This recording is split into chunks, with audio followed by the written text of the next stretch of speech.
बहुत बहुत स्वागत है आप सभी का हमारे इस YouTube चैनल में जिसका नाम है विकास स्टडी पॉइंट। सो फ्रेंड्स, इसमें हम बात करेंगे 10th क्लास का जो एसएसटी है। एसएसटी का आज फर्स्ट बुक लेंगे, ठीक है ना। उसको हम स्टडी करेंगे। सो फ्रेंड्स, जिन बच्चों ने न्यू सिलेबस का वीडियो नहीं देखा है, डिस्क्रिप्शन में उसका लिंक दे दिया जाएगा, आप जाके वहाँ पे गो थ्रू कर सकते हैं, ठीक है। तो ये न्यूली अपडेट सब्जेक्ट के हिसाब से, सब्जेक्ट सिलेबस के हिसाब से आपका बनाया जा रहा है। तो इस चीज़ को ज़रूर देखिए और गारंटी है मेरी कि एक बार आप अगर वीडियो देख लेते हैं तो आपको हर एक चीज़ बहुत ही बेहतरीन ढंग से समझ में आने वाला है, ठीक है। तो चलिए स्टार्ट करते हैं। जैसा कि मैंने सिलेबस में आपको बताया ही था कि आपके जो बुकें हैं, बुकें 4 हैं, है ना। तो ये बुक्स है इंग्लिश वाले बच्चों के लिए। इसमें India and the contemporary world second, और सेकेंड बुक है आपका कंटेम्प्रेरी इंडिया सेकेंड, थर्ड है डेमोक्रेटिक पॉलिटिक्स, और फोर्थ है अंडरस्टैंडिंग इकोनॉमिक डेवलपमेंट, जो कि 20-20 नंबर में डिवाइड है।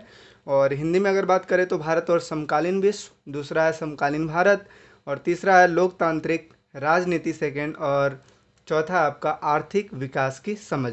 तो इसमें हम क्या बात करने वाले हैं, ये जो थर्ड जो बुक है लोकतांत्रिक राजनीति यानी कि पॉलिटिकल साइंस से हम अपनी वीडियो स्टार्ट करेंगे ताकि हर एक चीज़ बेहतरीन ढंग से आपको समझ में आए। देखिए, ये जो है आपके बुक का फ्रंट पेज है, ठीक है ना। तो जहाँ पे हमें देखने को मिलता है 8 चैप्टर टोटल, जिसमें से मैंने बताया था कि तीसरा आपको नहीं पढ़ना है, इसलिए क्रॉस इस पे लगा हुआ है। पांचवा नहीं पढ़ना है, आठवां नहीं पढ़ना है। क्या क्या पढ़ना है?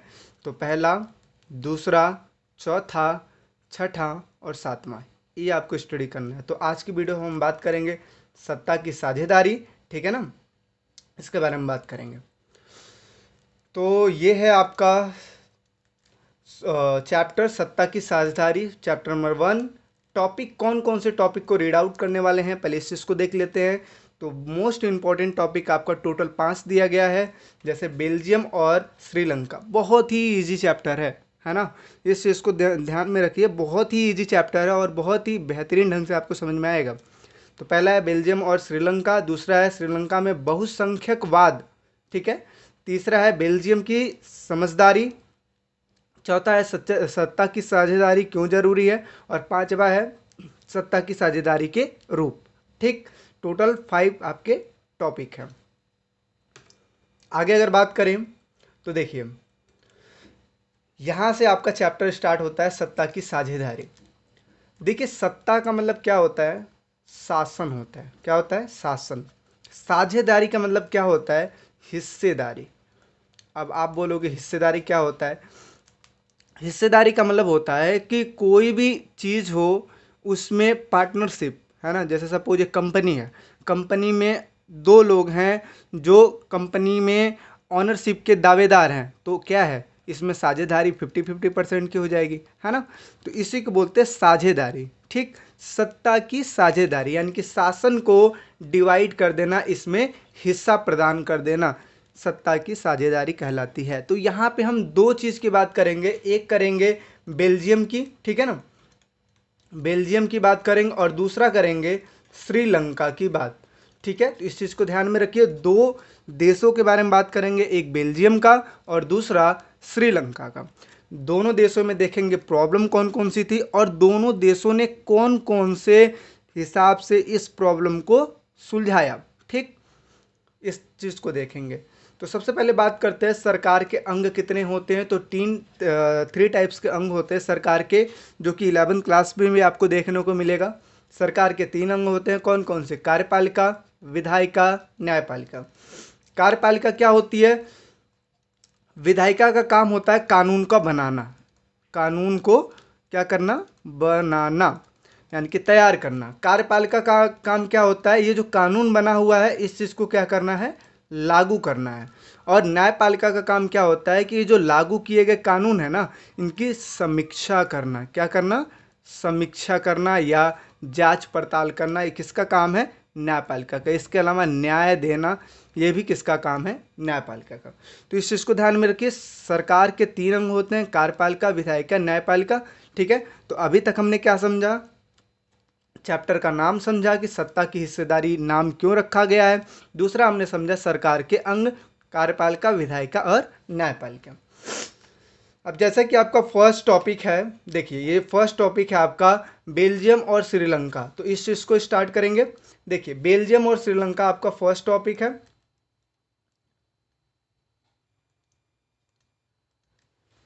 तो बेल्जियम और श्रीलंका, देखिए बेल्जियम आखिर है क्या, है ना।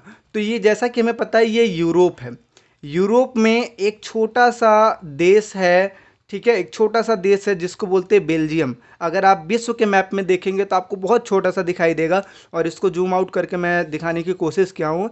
ये है आपका बेल्जियम, और इसके साइड साइड में क्या है, यानी कि आप बोल सकते हो इसके जो मतलब इसकी सीमाएं कहाँ कहाँ तक है, जर्मनी हो गया, लक्समबर्ग हो गया, फ्रांस हो गया, ठीक है। तो ये इनकी सीमाओं में आते हैं, मतलब ठीक है। तो यानी कि बेल्जियम अगर बात करें तो कहाँ कहाँ तक फैला है, तो जर्मनी तक, लक्समबर्ग तक और फ्रांस तक, ठीक है।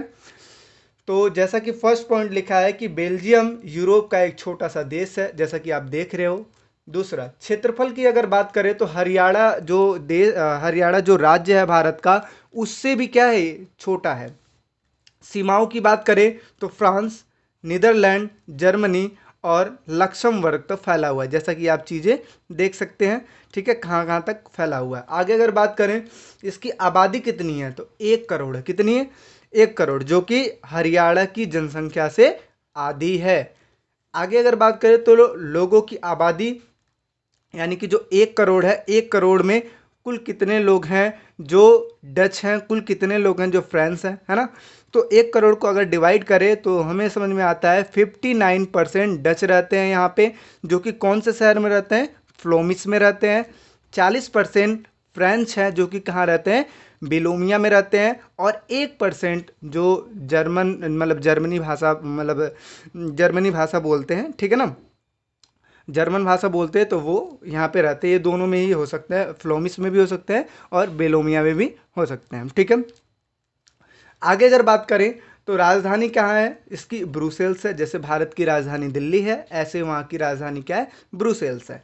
आबादी की अगर बात करें, ये राजधानी की आबादी, एक तो ये तो हो गई पूरे देश की आबादी, जो कि 3 चीज़ों में डिवाइड है, जिसमें सबसे ज़्यादा जनसंख्या किसकी है, डच की है, दूसरे नंबर पे फ्रांस की है। लेकिन अगर राजधानी में बोले तो सबसे ज़्यादा जनसंख्या किसकी है, फ्रेंच की है। और उसके बाद अगर देखें तो 20% किसकी है, डच की है। अर्थात आप ये बोल सकते हो कि अगर देश की बात करें तो उसमें 59% डच है, लेकिन अगर राजधानी की बात करें तो वहाँ पे फ्रेंचों की संख्या ज़्यादा है।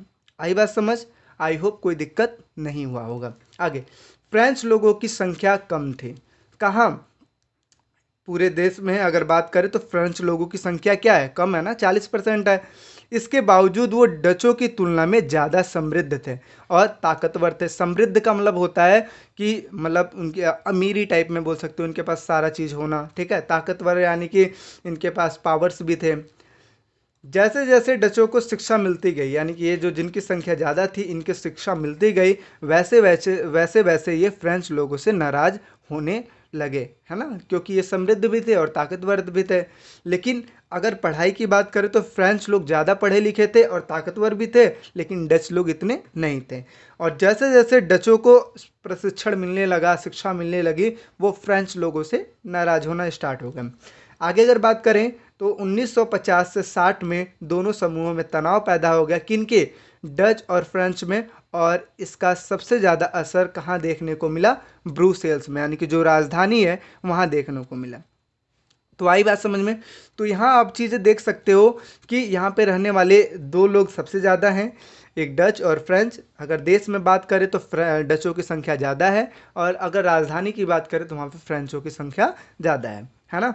तो अब देखिए, देश में इनकी संख्या ज़्यादा और राज्य में फ्रेंचों की संख्या ज़्यादा। तो अब यहाँ पे धीरे धीरे दिक्कत होने लगी आपस में, इन दोनों जो वर्ग हैं, जो डच और फ्रेंच है, इनमें दिक्कत होने लगी, क्योंकि इनकी संख्या किसी की ज़्यादा थी, किसी की कम थी, और जो भी फैसला गवर्नमेंट लेती थी और उसका सही ढंग से पालन नहीं हो पा रहा था, क्योंकि इनकी संख्याएं मतलब ऊपर नीचे थी, तो मानने के लिए सब तैयार नहीं थे। तो यहाँ पे ये दिक्कतें हो गई थी, ठीक है। तो ये तो हमने प्रॉब्लम समझा कहाँ का, बेल्जियम का समझा।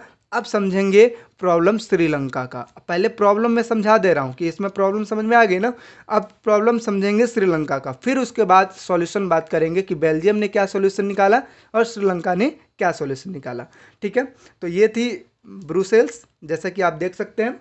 आगे अगर बात करें तो ये है श्रीलंका। श्रीलंका आप देख सकते हैं, श्रीलंका एक द्वीपीय देश है जो कि तमिलनाडु के दक्षिण तट से कुछ किलोमीटर की दूरी पे है। जैसा कि आप देख सकते हैं, ये जो भारत है पूरा, ठीक है, भारत में इसके दो राज्य हैं, केरल हो गया, तमिलनाडु होगा, और तमिलनाडु के दक्षिण में क्या स्थित है, श्रीलंका स्थित है। ठीक है, तो ये है कि श्रीलंका एक द्वीपीय देश है जो तमिलनाडु के दक्षिणी तट से कुछ किलोमीटर की दूरी पर स्थित है।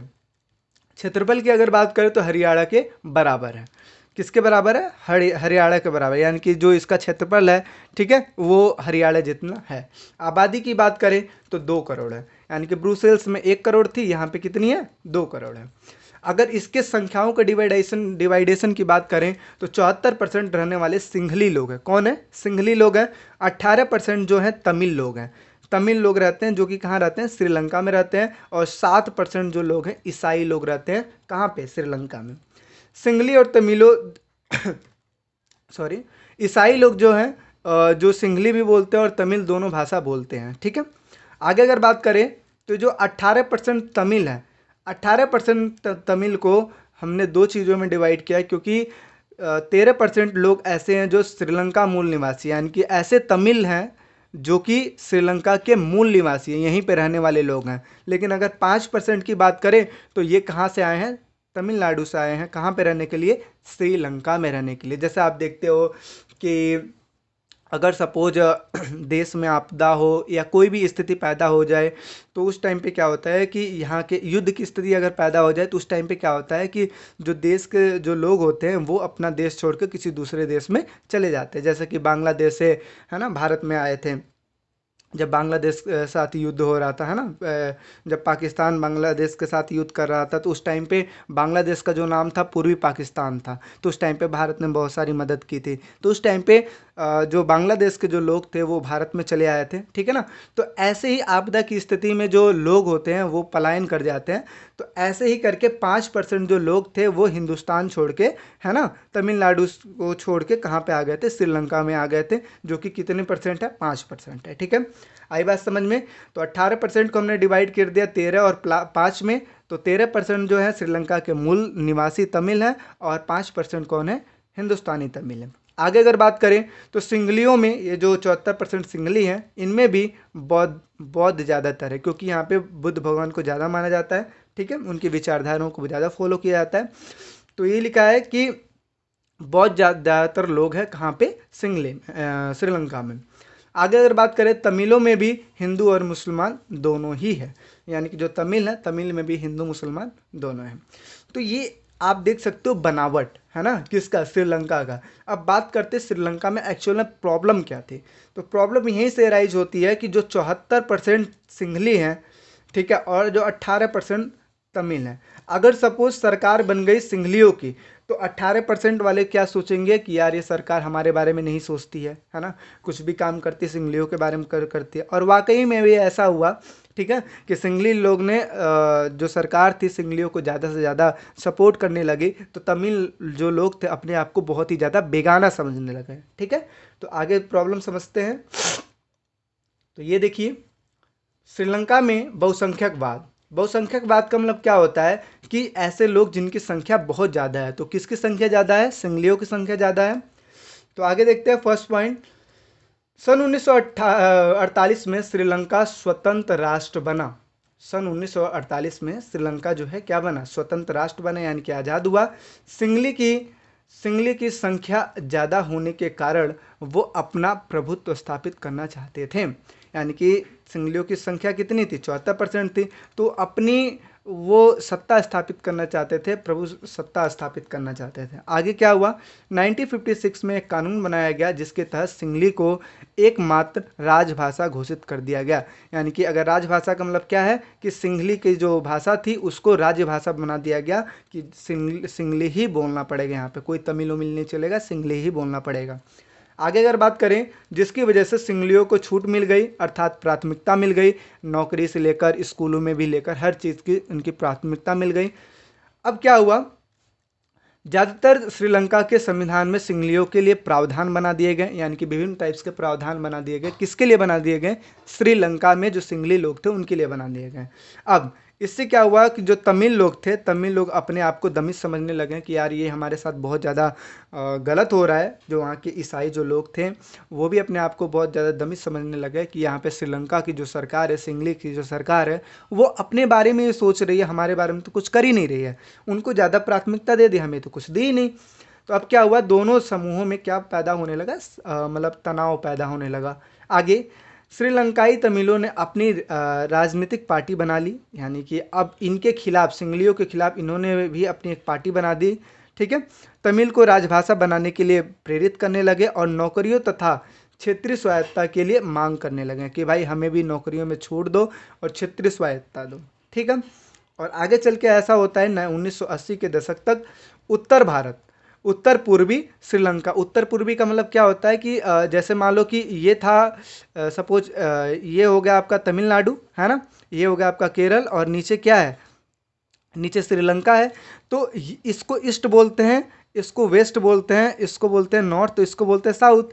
तो यहाँ पे देखिए क्या लिखा है, उत्तर पूर्वी लिखा है ना, तो ये हो गया उत्तर और पूर्वी, यानी कि ये जो हिस्सा था, ये वाला हिस्सा श्रीलंका का, इस हिस्से की बात हो रही है। 1980 के दशक तक उत्तरी पूर्वी श्रीलंका में स्वतंत्र तमिल ईलम, है ना, स्वतंत्र तमिल ईलम की सरकार बनने लगी और ये सरकार बनने की मांग पैदा होने लगी, और ये एक प्रकार की राजनीतिक संगठन थी। ठीक है, आगे क्या होता है, जिसकी वजह से यहाँ पे धीरे धीरे गृह युद्ध की स्थिति पैदा हो गई। क्यों? क्योंकि सिंघली इनको नहीं सपोर्ट करते थे, तमिलों को सपोर्ट नहीं करते थे, और जो तमिल थे वो चाहते थे कि हमें स्वायत्तता मिले, है ना, नौकरियों में छूट मिले, स्कूलों में छूट मिले। अब दोनों में आपस में तनाव पैदा होने लगा, और जिसकी वजह से क्या स्थिति पैदा हो गई, गृह युद्ध की स्थिति पैदा हो गई, और आपस में भी लड़ाई होना स्टार्ट हो गया।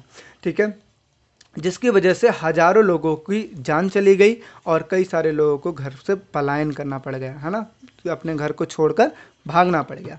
कुछ लोगों की रोजी रोटी छिन गई। अच्छा, ये ऐसा क्यों हुआ? क्योंकि हमें पता है 74% कौन रहते थे, सिंघली रहते थे। तो सिंघली रहने के कारण क्या हुआ, ये अपनी ही सरकार बना लिए, इसमें तमिलों का ध्यान नहीं दिए, और तमिल इनको मतलब इनकी जो स्वायत्तता थी वो चाहते थे कि हमें भी स्वायत्तता मिले, और इसी की वजह से इन्होंने लिट्टे जैसी संगठन बना ली, लिट्टे जैसी सरकार बना ली, और आपस में तमिल और सिंघली जो थे आपस में लड़ना स्टार्ट कर दिए, और जिसकी वजह से गृह युद्ध पैदा हो गया और वहाँ से लोगों को पलायन करना पड़ा, कई सारे लोगों की रोजी रोटी छीन गई।